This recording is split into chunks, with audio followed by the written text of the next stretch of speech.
No reaction, কোনো reaction হবে না। সেজান বা হান্নান বা রং সাইড বা 1230 ক্লাসিকের কোনো মিউজিক ভিডিওর উপরে এরপর থেকে আমার এই চ্যানেলে আর কোনো রিঅ্যাকশন ভিডিও হবে না। কেন হবে না, কি হয়েছে, কেন এরকম বললাম, সব বলবো। পুরো ভিডিওটা শেষ অবধি দেখো, সব জানতে পারবে। তার আগে বেসিক কিছু কথা ক্লিয়ার করে নিই। আমি কে? আমি একজন কন্টেন্ট ক্রিয়েটার। আমি কি করি? আমি ভিডিও বানাই। কি ভিডিও বানাই?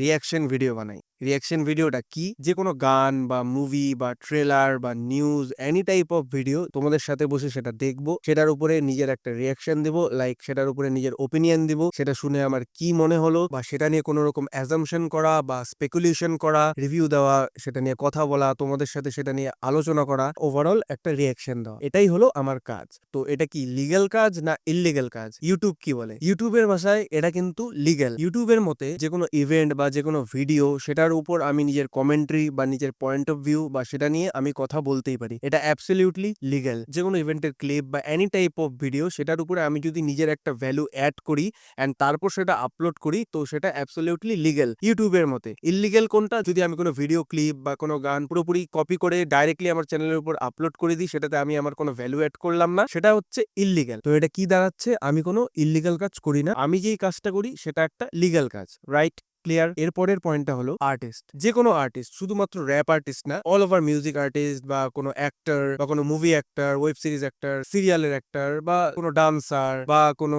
বিট প্রডিউসার বা কোনো লেখক যারা গল্প লেখে বা কবিতা লেখে, এনি টাইপ অফ আর্টিস্ট, এরা কিন্তু সবাই আর্টিস্ট আর সবকিছুই কিন্তু এদের আর্ট। তো এরা এদের আর্ট বা এদের কাজ প্রকাশিত করে বা রিলিজ করে বা আপলোড করে কাদের জন্য? অডিয়েন্সদের জন্য বা পাবলিকের জন্য। আমার মতো, তোমার মতো সাধারণ পাবলিকের জন্য। তো পাবলিকের জন্য যখন আপলোড করে, পাবলিক সেটাকে শুনবে, পাবলিক সেটাকে উপভোগ করবে, পাবলিক সেটা নিয়ে ফিডব্যাক দেবে, ভালো কথাও বলবে, খারাপ কথাও বলবে, ক্রিটিসাইজ করবে। কিন্তু পাবলিক ডোমেইনে পাবলিকের জন্য যখন কিছু প্রকাশিত করা হবে বা আপলোড করা হবে, পাবলিক সেটা নিয়ে কথা বলবেই। এটাই হচ্ছে বাস্তব। এবার যারা রিয়েল আর্টিস্ট বা যারা ম্যাচিওর আর্টিস্ট, তারা কিন্তু এটা জানে, তারা এটা গ্রহণ করতে পারে। তারা যেমন ভালো কথাও অ্যাকসেপ্ট করতে পারে, তারা তেমন খারাপ কথাও অ্যাকসেপ্ট করতে পারে, তারা ক্রিটিসিজম অ্যাকসেপ্ট করতে পারে, কারণ তারা জানে এটা নর্মাল ব্যাপার, তারা ম্যাচিওর। কিন্তু যারা শুধুমাত্র নামেই আর্টিস্ট, ম্যাচিওর আর্টিস্ট না, তারা কিন্তু এটা নিতে পারে না। তারা ভালো কথা শুনে লাভ হবে, কিন্তু কোনো ক্রিটিসিজম বা খারাপ ফিডব্যাক শুনলেই তাদের ছ্যাত লাগবে। তারা কিন্তু ক্যাচাল করতে চলে আসবে, এই তুই কেন এরকম বলতেছিস, তুই কি জানিস, তুই বেশি বুঝিস নাকি, তুই নিজে করে দেখাতো, বা হুমকি দিবে যে বেশি কথা বলিস না, বা যারা ক্রিটিসাইজ করবে তার মুখ বন্ধ করার চেষ্টা করবে।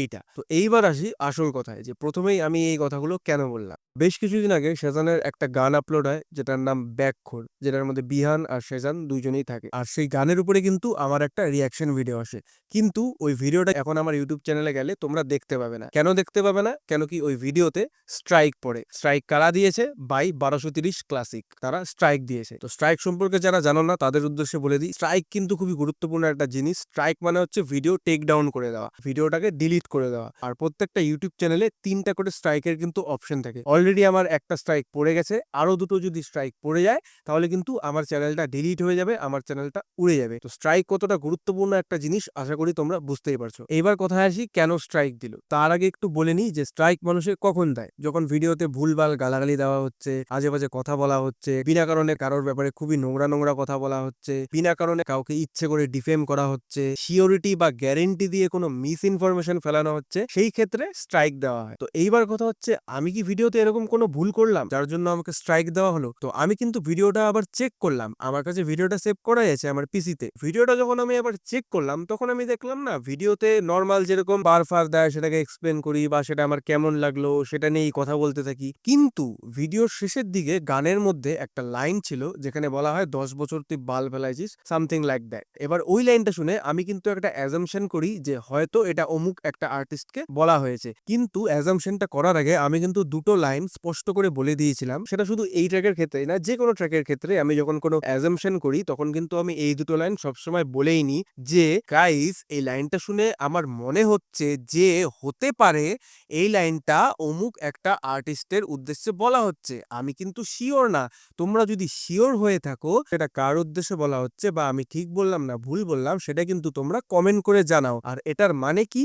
যারা শিক্ষিত তারা তো বুঝেই গেছো, যারা বুঝোনি তাদের উদ্দেশ্যে বলে দিই। এই লাইনগুলার মানে হচ্ছে আমি কোনো সিওরিটি দিচ্ছি না যে এটা অমুক আর্টিস্টের ব্যাপারেই বলা হচ্ছে। আমি অডিয়েন্সদের জিজ্ঞেস করছি যে অডিয়েন্স তোমরা কি জানো এখানে কার উদ্দেশ্যে বলা হচ্ছে? তোমরা যদি শিওর থাকো তোমরা কমেন্ট করে জানাও। আমি না জেনে সিওরিটি দিয়ে বা গ্যারেন্টি দিয়ে কোনো মিস ইনফরমেশন ভিডিওর মধ্যে দিচ্ছি না। আমি অডিয়েন্সদের জিজ্ঞেস করছি যে তোমাদের কি মনে হয়? একে তো প্রত্যেকটা ট্র্যাকের মধ্যে এরা কাউকে না কাউকে খোঁচাখুচি করবেই, নাম নিবে না কিন্তু খোঁচাখুচি করবেই। তো আমাদের মনে তো প্রশ্ন আসবেই যে এটা কাকে বললো, আর অ্যাজ এ রিয়েক্টর আমি তো অ্যাজিউম করবোই যে এটা কাকে বলা হলো। আর আমি তো কোনো অন্তর্জামী না যে আমি লাইন শুনেই বলে দেবো যে এটা কার উদ্দেশ্যে বলা হয়েছে। যেখানে নাম নিয়ে কিছু বলা হয় না তো অ্যাজাম্পশন তো ঠিকও হতে পারে ভুলও হতে পারে, আর এটাই নর্মাল ব্যাপার। আর আমি ভিডিওর মধ্যেও এটা বলে দিই যে গাইজ আমি কিন্তু শিওর না, আমি ঠিকও হতে পারি বা ভুলও হতে পারি। ওই যে ভিডিও শুরুতেই বললাম যে পাবলিকের জন্য ট্র্যাক ছাড়া হবে, পাবলিক তো কথা বলবেই, অ্যাজাম্পশন করবেই, স্পেকুলেশন করবেই, ভালো কথাও বলবে, খারাপ কথাও বলবে, ক্রিটিসাইজও করবেই। যারা রিয়েল আর্টিস্ট বা যারা ম্যাচিওর আর্টিস্ট তারা এই জিনিসটাকে নর্মাল ভাবে নিবে, কারণ তারা জানে এরকম হয়েই থাকে, এটা নর্মাল ব্যাপার। কিন্তু যারা ম্যাচিওর আর্টিস্ট না তারা ভালো কথা শুনে লাভ হবে, কিন্তু কোনো ক্রিটিসিজম বা খারাপ ফিডব্যাক শুনলেই তাদের ছ্যাত লাগবে। আর সেই কারণেই আমার তো মনে হয় এরা ম্যাচিওর আর্টিস্ট না, যার জন্য সামান্য একটা অ্যাজাম্পশন করা নিয়ে এদের গায়ে ছ্যাত লাগে এবং এরা আমাকে স্ট্রাইক দেয়। ভাই ক্রিটিসিজম তো দূরের কথা, আজ অব্দি কোনো আর্টিস্টের ব্যাপারে আমি কিন্তু কোনো খারাপ কথা বা নেগেটিভ কথা আমার কোনো ভিডিওতে বলিনি। সবসময় প্রত্যেকটা আর্টিস্টের ব্যাপারে আমি পজিটিভ কথা বলি, ভালো কথা বলি। আমার যারা পুরনো অডিয়েন্স আছো, প্রথম থেকে আমাকে দেখে আসছো, তারা তো জানোই। যারা নতুন অডিয়েন্স, যারা জানো না, আমার পুরনো ভিডিও দেখে আসতে পারো। একটা ভিডিওতেও তোমরা দেখবে না যে কোনো আর্টিস্টের ব্যাপারে আমি কোনো নেগেটিভ কথা বলছি। আমি এটা চ্যালেঞ্জ করে বলতে পারি, যদি আমি কোনো মিথ্যা কথা বলে থাকি কমেন্ট বক্স খোলা আছে, কমেন্টে এসে কয়েকটা গালি দিয়ে যাও, বা সামনাসামনি যদি কোনোদিন আসি আমার গাল তোমার জুতা। আজ অব্দি কোনো আর্টিস্টের ব্যাপারে একটা কোনো খারাপ কথা আমি বলি না, সবসময় পজিটিভ কথা বলতে থাকি। যেখানে নেগেটিভ বলার মতো কিন্তু প্রচুর কিছু থাকে, একটা ট্র্যাকের মধ্যে পজিটিভ দিকও থাকে, নেগেটিভ দিকও থাকে, নেগেটিভও কিন্তু বলার মতো প্রচুর থাকে। এই যেমন ধরো এক্সাম্পল দিই, যেমন ধরো এদের প্রত্যেকটা ট্র্যাকেই প্রায় একই রকমের কথা, যে মারবো তোকে, কাটবো তোকে, তোরা যখন ছোট ছিলি তখন থেকেই আমরা গুন্ডা বদমাইশি করছি, সিন আমরাই আনছি, পাবলিক খালি আমাদেরটাই শুনে, আমার হুডে আসলে কাটবো তোকে, যা করছি আমরাই করছি, তোরা বাল ছিড়ছিস, আমি গ্যাংস্টার। মানে এদের প্রত্যেকটা ট্র্যাকেই প্রায় এই একই কথা। তোমরা যদি তাদের প্রত্যেকটা ট্র্যাকের সারাংশ বের করতে চাও বা প্রত্যেকটা ট্র্যাককে সামারাইজ করতে চাও, তাহলে সেই গানের মূল কথা বা বেসিক কথা এটাই বেরিয়ে আসে যে তারা গুন্ডা বদমাইশ, তারা গ্যাংস্টার, যা করছে ওরাই করছে, আর কেউ কিছু করে নাই। প্রত্যেকটা গানের এই একই মানে। আর তার সাথে সাথে আরেকটাও ডায়লগ থাকে যে আমাগো নাম নিয়ে তোকে ক্যারিয়ার চলে। আর প্রত্যেকটা ট্র্যাকেই কাউকে না কাউকে খোঁচাখুচি করবেই যে তোদেরটা ভালো না আমাদেরটা ভালো। তো যাই হোক, এরকম নেগেটিভ জিনিস বলার মতো কিন্তু প্রচুর থাকে, কিন্তু আমি কি কখনো আমার ভিডিওতে এরকম নেগেটিভ কথা বলি? বলি না। কিন্তু আমি সব সময় শুধুমাত্র পজিটিভ কথা বলি, যে গানের আমার রাইমিং স্কিম ভালো লাগলো, ফ্লো ভালো ছিল, বা রেফারেন্স গেমটা ভালো লাগলো, গানের বিট ভালো ছিল। ওভারঅল আমি সবসময় একটা পজিটিভ কথা বলি, কারণ আমি জানি একটা আর্টিস্টের একটা ট্র্যাক বানাতে প্রচুর খাটনি থাকে। সেই কারণে আমি কিন্তু আমার প্রত্যেকটা ট্র্যাকে সবসময় পজিটিভ কথা তুলে ধরি, সবসময় ভালো জিনিসটাকে তুলে ধরি, যাতে অডিয়েন্সের কাছে একটা পজিটিভ মেসেজ পৌঁছায়। কিন্তু এরপরেও আমার মতো সামান্য একজন ক্রিয়েটারের করা সামান্য একটা অ্যাজিউম নিয়ে এদের গায়ে ছ্যাত লাগে এবং এরা আমাকে স্ট্রাইক দেয়। ভাবতেও অবাক লাগে, এরা কয়েকদিন আগে নাকি আন্দোলন করলো, ফ্রিডম অফ স্পিচ, বাক স্বাধীনতা, কথা বলতে দেওয়া হোক, কথা হোক, আর্টিস্টদের থামানো চলবে না, আর্টিস্টদের লিখতে দেওয়া হোক, এটাই আমরা চাই, বাক স্বাধীনতা, ফ্রিডম অফ স্পিচ। কিন্তু এদিকে সামান্য একটা অ্যাজাম্পশন করা নিয়ে এদের গায়ে ছ্যাত লাগে এবং এরা আমাকে স্ট্রাইক দেয়। এরা নিজেরাই বাক স্বাধীনতার কথা বলে, কিন্তু এদিকে আমার মতো একটা ছোট ক্রিয়েটারের বাক স্বাধীনতা কেড়ে নিতে চায়। কতটা দুই মুখা মানসিকতা এদের, কতটা দোগলা এরা। আবার গানের মধ্যে এদিকে বলে জীবনে অনেক দুই মুখা সব দেখছি, কিন্তু এদিকে নিজেদের মানসিকতাই দুই মুখা মানসিকতা। তো যাই হোক, আমার এই ভিডিওটা করার উদ্দেশ্য হলো এটাই, তোমাদেরকে সবটা জানানো। আর এই সমস্ত কারণেই আমি ভিডিও শুরুতেই যেরকম বললাম, এরপর থেকে আমার এই চ্যানেলে সেজান বা হান্নান বা রং সাইড বা 1230 ক্লাসিক এদের কোনো মিউজিক ভিডিওর উপরে আর কোনো রিয়াকশন ভিডিও আসবে না, কারণ হতেই পারে তারা আবার স্ট্রাইক মেরে দিল। এই যেমন ধরো তাদের নতুন একটা যে ট্র্যাক বেরিয়েছে, যেটার জন্য তোমরা আমাকে রিকোয়েস্ট করে যাচ্ছ রিয়াকশন ভিডিও বানানোর জন্য, হতেই পারে সেই ট্র্যাকটার মধ্যেও কাউকে না কাউকে একটা খোঁচাখুচি মারবে নাম না নিয়ে, আবার আমি অ্যাজাম্পশন করব, সেটা ঠিকও হতে পারে ভুলও হতে পারে, আবার তাদের গায়ে ছ্যাত লাগবে, তারা আবার আমাকে স্ট্রাইক দিবে। অলরেডি আমার চ্যানেলে একটা স্ট্রাইক পড়ে গেছে,